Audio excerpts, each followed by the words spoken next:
What's up, guys? Matt Modi here with GoldBoys, here to give you 5 bets in 5 minutes. That's right. In the next 5 minutes, I'm going to give you my 5 favorite bets for tonight's betting slate. We're talking Thursday, January 9th.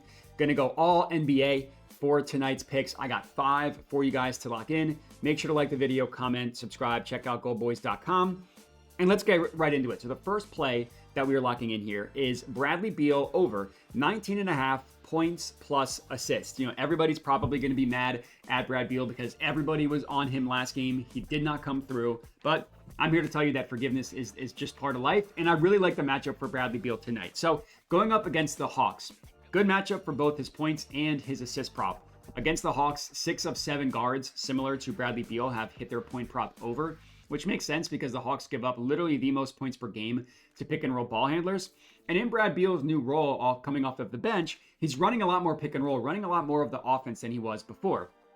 Partly related to that is in this new role, in his last 2 games, Beal has 8 and 9 potential assists, got 5 actual assists in both of those games as well. The Hawks give up the 3rd most assists per game. So I love this play on Brad Beal to get over 19.5 points plus assists.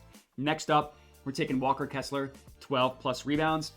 He just had 16 rebounds against the Heat last game, and the Heat are a team that we've looked at for center rebound props this year. The Heat have given up the 7th most rebounds per game to centers in general, but 7 of 11 centers with a similar rebounding profile to Kessler have hit their rebound prop over, and 10 of the last 15 centers in general. So not even looking at similar to Kessler, just like what have the last 15 centers done, 10 of them have hit their rebound prop over.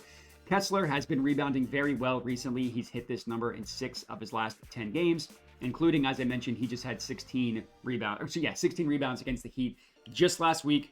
I think he at least gets us to 12 tonight as our second pick of the evening. Our third and fourth picks of the evening is actually a ladder play. It's Amen Thompson over 17.5 points, and I actually laddered him up to 20 plus points as well. Now, every mainline play, I put a unit on.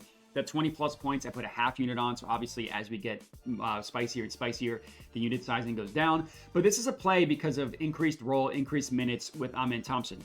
He's hit this in both of the games that Jabari Smith Jr. has missed this year. Now, it's only been 2 games, so it's a small sample size, but he scored 20 plus points in both of those games. But the more important thing are his minutes. He's played 41 minutes in both games without Jabari Smith Jr. If he's playing more, he's got more chances to score. And on the year, he's scored over 17.5 points in 9 of 13 games in which he's played at least 31 minutes. He's scored over 17.5 in 7 of 8 games in which he's played at least 35 minutes. And he scored 20 points in 4 of those games as well. Now, I'd be shocked if he played less than 35 minutes in this one. I was just being a little bit conservative, capping him at 35 minutes. And it's a really, really good matchup against the Grizzlies. The Grizzlies allow the 4th most points per game via transition. That's how Amen Thompson scores the majority of his points. And the Grizzlies also allow the 3rd most points per game off of free throws, which is how Amen Thompson scores the 2nd most of his points in terms of play type. The Grizzlies also play at the fastest pace in the NBA, so it makes sense why guys like Amen Thompson who run the floor in transition are able to score against them. So I absolutely love that one as our 3rd and 4th pick of the video. And then our last one, as always, we save the spiciest for last. Malik Beasley, 20 plus points. I locked this one in, full unit on this bad boy.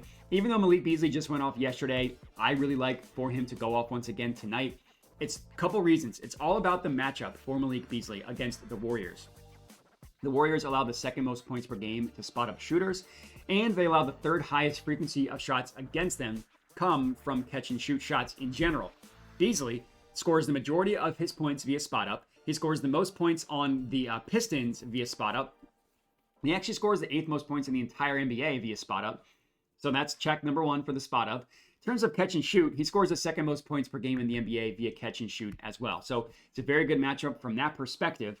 And then it's also a really good play because no Jaden Ivey. Jaden Ivey's missed 7 games this year. Beasley, he has hit 20 plus points in 5 of those 7 games. And just the workload he gets is crazy. He's played 30 minutes in 6 of those 7 games. The one game he didn't, he played 29. So literally 1 minute less than that. And he's taken at least 15 shot attempts in 6 of those 7 games as well. The one game he didn't, he shot 1 of 10 from the field and 1 of 9 from deep, so it just wasn't his night. But 6 of 7 games playing 30 minutes and taking at least 15 shot attempts, He scored 20 points in 8 of 12 games where he's played between 30 and 40 minutes, and 20 plus points in 11 of 16 games where he's taken between 15 and 20 field goal attempts. I love this play for Beasley, and that's all we got. Appreciate everybody for watching, and have a good one.